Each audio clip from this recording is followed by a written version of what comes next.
Greetings once again, pirates on the high seas. Duuz-Diz-Din, back again with One Piece. Previously, Sabo's story about what he saw in the room you should never enter continued, as he was eavesdropping on the conversation between Cobra and the Gorosei, the five elders, that was interrupted by the unseen ruler of the world, Lord Eam, a name that Cobra recognized as being a part of the first 20 who made up the world government. But Eam dismissed this, with Eam stating that those who bear the will of D were the ancient enemies of the world government, something that a lot of people had guessed long ago. Eam also made it known that Nefeltari Lily's disappearance might be related to the fact that she made a mistake that sent the poneglyphs scattering across the world to be found. Although Eam was suspicious that this was not mere accident, it was also made known that Cobra was not leaving as the elders got ready to give him the business, you know what I'm saying, before being struck a fatal blow.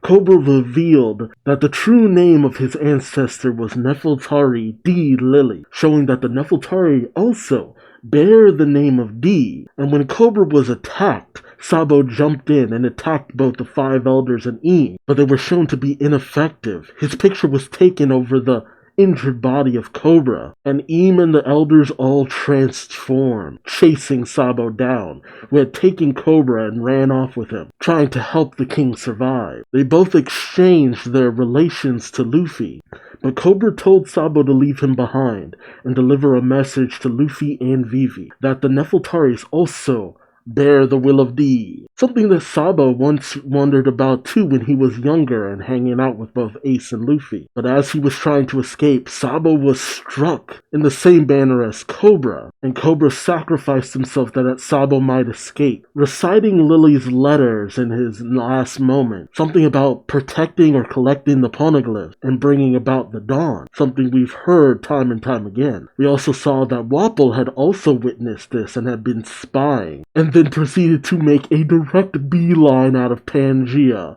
and I mean straight, munching through every wall along the way. We then see that Vivi was captured by CP0, who informed them, well, she was informed by Jabra, who likes to talk, that Fujitori actually helped free slaves alongside the Revolutionary Army, which got him in a fight with Ryukugu. But Vivi was able to escape when an escaping Wapol made his way through the room, and during the commotion she managed to, of all things, hop in his mouth. Now the question becomes, how did everyone manage to get out of Pangaea and where they ended up? And what is the Revolutionary Army's next move? Join me as I find out, won't you? Alright, nice little cover page. Just a few of the Straw Hats. No Zoro and Jinbei for some reason. I love that Sanji's trying to protect Nami from an incoming Luffy, and Usopp being chased down by Frankie on his bike. Adorable. No rain, no rainbow. Oh, it was a reader request. Oh, wow. You get a full color spread from this. Chopper and a cat crossing a rainbow reflected in a puddle. Man, Oda, you really went to town on this request. Chapter 1086, The Five Elders. You pick up at Pangaea Castle with the announcement, and so the reverie came to a close, with the truth of King Cobra's murder kept under wraps. You have Igaram running around with pictures of Vivi saying, "Tell me, have you seen this girl? Has anyone seen Princess Vivi of Alabasta?" Shaka grabbing one of the knights saying, "Where's the king? He is ill and needs help." And Pell flying around. And then the announcements, while on the ships taking various royals home, a number of stowaways kept their heads low. Okay, as simple as that, they stowed away. Sabo, Wapol, Vivi. We pick up with Wapol and Vivi, with Wapol asking Vivi, "Hey, which country's ship is this?" Vivi says it belongs to the Aegis Kingdom. That was that British kingdom. And we see that Wapol is already in contact with Morgan, with Wapol on Adendamushi saying, "It's Aegis' ship, Morgan's." Morgan says, "Got it. We'll bring the office to this ship under the guise of reporting, and you need to slip under their noses and to hop on board." Wapol says, "I appreciate this." Morgan says, "Hey, you're a king fleeing for his life. That's big news. I can't wait to dig into this." Vivi says, "Well, what did you see, Wapol?" Wapol says, "I can't say. Least of all to you. Go back to your own ship. Vivi says, I can't. Those people were CP0. If I go back to join the others, they'll just abduct me again. Vivi says, let me use that transponder sail. I need to get in touch with my father. He's a worrywart. Oof. Wapple says, don't. Trust me, that's the last thing you want to do. Wapple, you might as well just tell her, dude. Vivi says, why do you say that?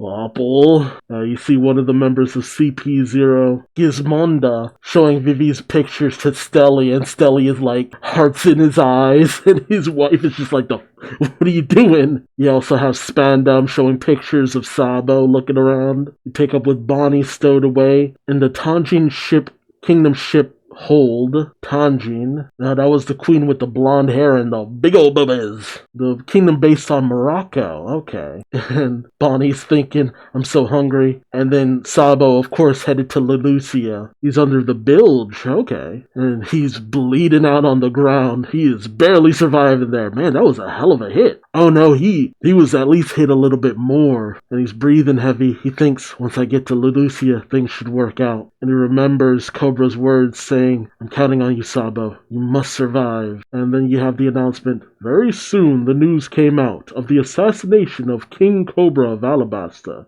and the disappearance of his daughter, Princess Vivi. You then cut to Sacred Mary Joa with the 5 elders, one of them saying, and this Sabo fellow, another man who bears a checkered fate. No one has led a life more affected by the deed. And J. Garcia Saturn says, but I'd really like to be finished with this egghead business. They then receive a call, and one of them says, what is it, oh great Emu? You then cut to the Chamber of Flowers in Pangea Castle. Eam says, I wish to use Vegapunk's creation, the Mother Frame. Was that what rained down that destruction? A lot of us thought it was an ancient weapon. Maybe it was something Vegapunk created. Oh, Saturn says, indeed. We will not know if it's real unless it is tested. Another of the Gorosei says, perhaps the results of such a test might influence our handling of the egghead matter. The samurai-looking one says, a test on the forested land would do better than open sea. And Eam says, Lelucia Kingdom, so it was that weapon. Oh, it was a creation of Vegapunks that did all that destruction to an entire island. The Gorosei with the big mustache says, there are many people there. Eam says, it is no matter. The one with the mustache beard combo says, very well. The world is as the creator wills it. And the younger blonde of the Gorosei says, why do you choose Lelucia? And Eam simply says, it is close. It's close. Oh, we get all of their names. Finally. Oh, God, that's how you know we're in, like, the end of the end. And the Gorosei say indeed. And so we have, of the 5 elders, Godhead of Science and Defense. That's why he's headed for Egghead. St. J. Garcia Saturn, who says, we shall take the necessary steps to make it so. And the one with the full beard mustache combo is of the 5 elders, Godhead of Environment. Okay. St. Marcus Mars. Marcus Mars, who says, there are signs of rebellion in Lelucia's populace. The one with the big old mustache of the 5 elders, Godhead of Justice, St. Topman Mercury? So you just turn the M on Mercury upside down. Mercury, who says, it may serve as an example to others. The old samurai-looking dude is of the 5 elders, Godhead of Finance. He handles finances, Saint Ethan Baron V. Nusgiro. Oh, Venus Giro. Nusgiro. Oh, he actually has a middle initial, and it's V. Ethan Baron.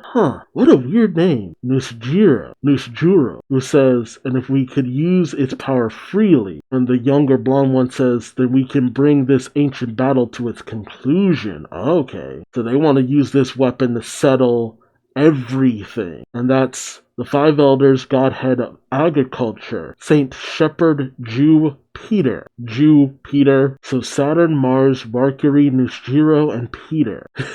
Like, he was pretty spot on with the first 2, and then he started to get a little bit creative with the last 3. It's like, we're not going to call him Mercury, we're going to turn that M into a W.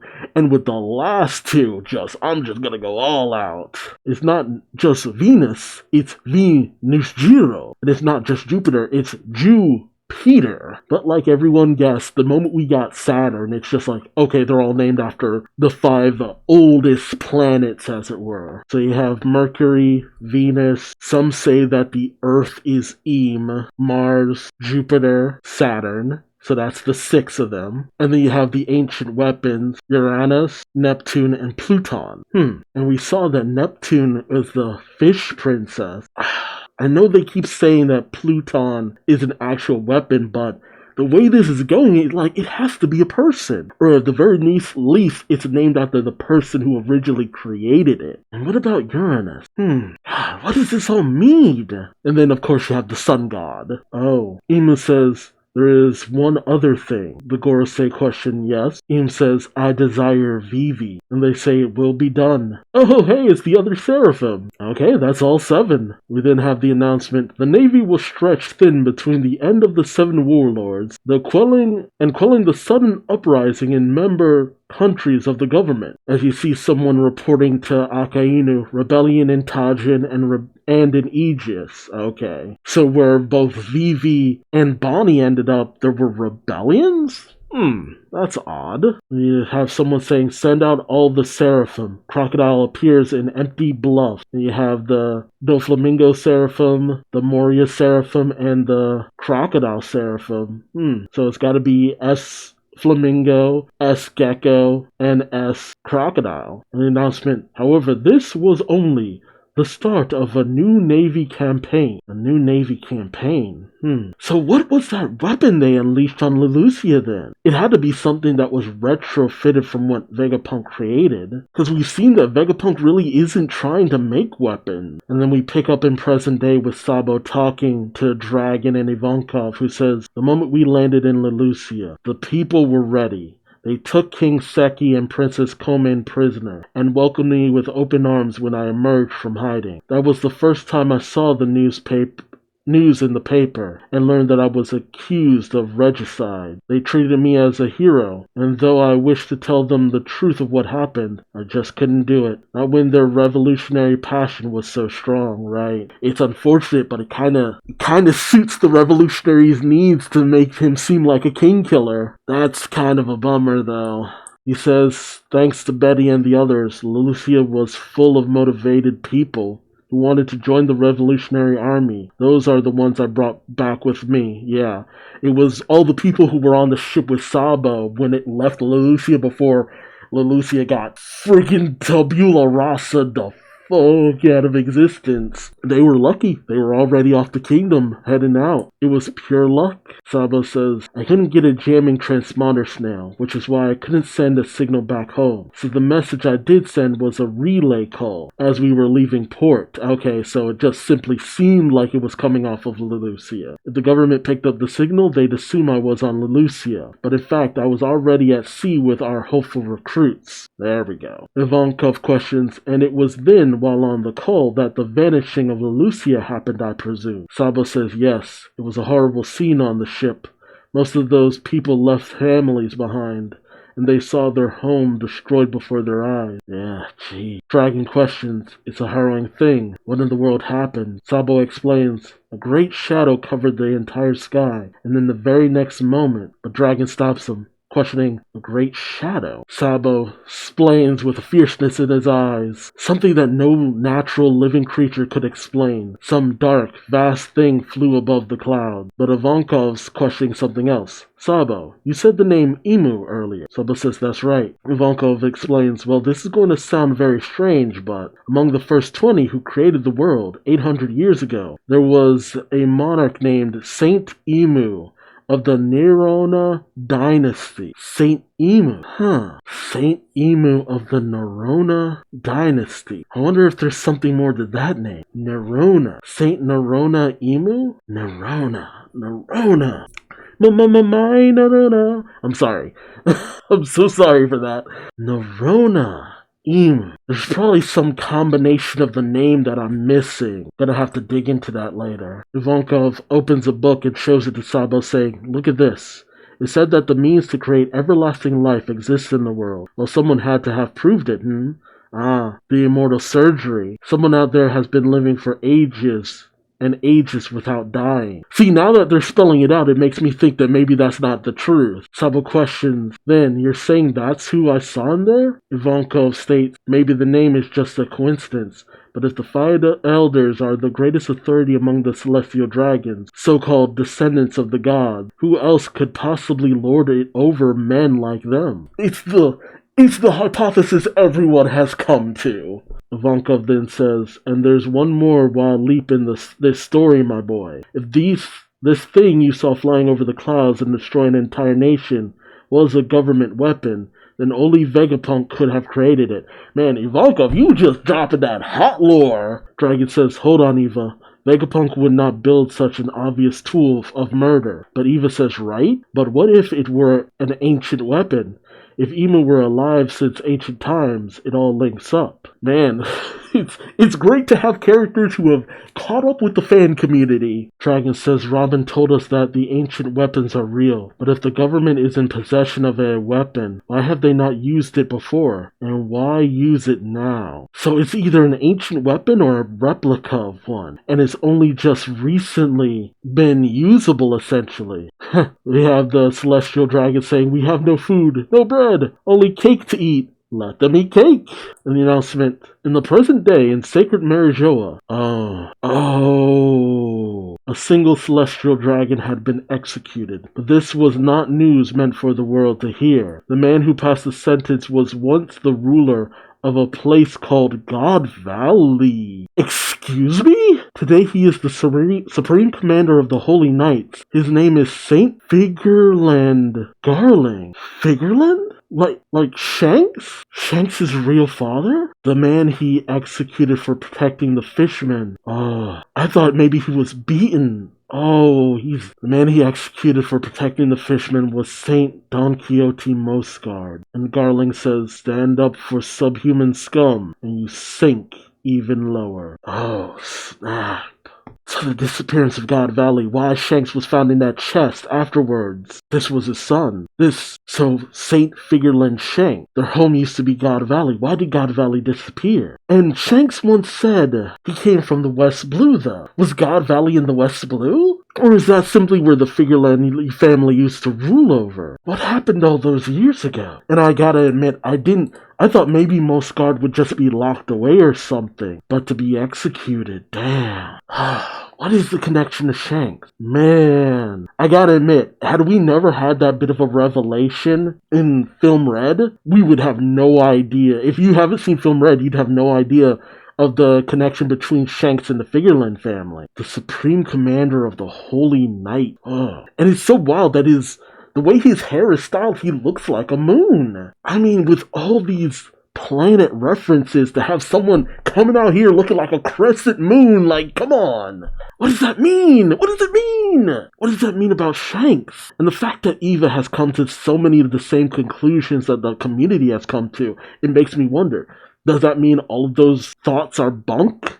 Simply because it's being revealed? Or is it just simply that we're at the end of the story and this is confirmation of everything we've been thinking up until now? God, this was a meaty chapter. Also, something's weird here. Why does the young crocodile have the stitch across their face? Because the young Moria doesn't have the stitch across their chin and stuff. How old was Crocodile when they got that stitch? Because it was said they got that from Whitebeard, right? Or is that just an assumption we all had? Is that how Crocodile lost their hand? I'm so confused. No, we saw a young Crocodile, right? Yeah, I'm looking at it, we saw what Crocodile as a child looked like. They had no facial scar, and he didn't. So why does the Seraphim Crocodile have the scar? I mean, if it was just an aesthetic choice, why not give Moria the scar? It's so weird seeing a young Doflamingo with that same shit-eating grin. Oh, man. And that weapon. And simply because Lelucia was close. I mean, it makes sense. You don't want something to happen to the weapon and it's too far out for you to retrieve. All the elders named after planets, everyone guessed that. The weapon was created by Vegapunk, though. What is it? And then the comment that Sabo has been affected by the D. I mean, they make it sound as though, is it just because of his involvement with the likes of Ace, Luffy, and now the Nefeltaris? all people who bear the will of D? Because I've heard rumblings that maybe the will of D is simply the will in general. Because we've seen the will of others passed on to their predecessors. Not just those who have the D in their name. And people have commented the D was more like the X that Luffy showed to Vivi, the symbol of their bond. So it is something they put in their name to show that bond for the Ancient Kingdom. Man, I feel bad for Igaram, Chaka, and Pell, though. They let their king out of their sight for just a moment and he's dead. Vivi's out of their sight and she's gone. Like, man. And I can't blame Sabo for just accepting credit for Cobra's death because it has rallied the people, but it does make me wonder what happens when Sabo meets Vivi. Because we gotta have that meeting. Saturn, Mars, Mercury, Noshiro, and Peter. An Emu of the Narona dynasty. And how many families is that now? So of the 20, we have Nefeltari, Narona, Don Quixote, Figureland, Jay Garcia, Marcus, Topman, Ethan Barron, and Shepard. That's just 8. Only 8 families. Jeez. Because I don't think we know the family names of Roseward and his kids. Yeah, with some of them we've never been introduced to their family names. Dang. And there's probably some significance to some of the names too. And the thing is, see, I always thought Doflamingo was unique in the fact that he's, a noble and he's so strong. But no, Doflamingo isn't the exception. I mean, he's of the exception, plural. But, I mean, if Shanks is of the Figureland family, and if Garland is anything like Shanks, he's stupid powerful. And considering the elders took that fire blast from Sabo, shook that shit off and chased his ass down, they're all capable, and so is Ima. It's just like Doflamingo might be the weakest of the strongest, and Doflamingo was not a slouch. That's the thing that always gets me, because Doflamingo, he was on the lower end, but I've always considered him Yonko Commander level. Because he took a lot of effort for Luffy to beat. Damn near about around the same amount of effort Luffy needed to take down Cracker. And we always talk down Jack, but I'm just like, look, I think in a fight, Doflamingo and Jack would probably be about dead even for a while. One would probably get one over on the other. Most people would probably pick Doflamingo. But I'm like, these aren't weak people. Like, Luffy has never had an easy time against a Yonko commander. And the weakest we've ever seen a Yonko commander was, again, unfortunately, Jack. And that was basically him just getting beat down, and then he just gets right back on up again. Like, Jack never went down easier than you would hope he did, but he always just got right back on up and gave it the old college try again. Oh, man. And then the death of Moscar. I'm actually really bummed if he's really gone. Like, Moscar was the only good one, and for him to have died? Shit. That's unfortunate. The one good apple was weeded out. I have to hope that maybe there are some other nobles, dragons, whatever, who are still good. And I gotta admit, Moscar did things a little too extreme. And now God's Knight. And they have to be dragons, celestial dragons. I mean, to have the authority to slay a celestial dragon? And there's apparently 8 other members we haven't been introduced to. Dude. Alright, that's enough gushing. Let me know your thoughts in the comments section below. What do you think about everything that transpired here? And we're on break because, what was it? I think it's about 5 weeks? About a month, because Oda's going in for surgery, which, best of luck to him. It's just eye surgery. He has stigmatisms and all that, and eye surgery is like one of the tamest things. So the chances of something going wrong are very, very low. But even still, I'm wishing him the best of luck. Time of recording, hopes and prayers are with Oda. Make it through, make it alright, recover quickly, and we look forward to seeing you back. I'm glad we ended the flashback on this, and more than likely next we'll go back to Egghead, because that seems to be where things are going. But Keep your hopes and prayers with Oda. Like, comment, subscribe if you enjoyed the ride. That way you don't miss out when One Piece comes back. And until then, I've been Duuz-Diz-Din. Thanks for watching and hope to see you in the next one. Take care. Bye-bye.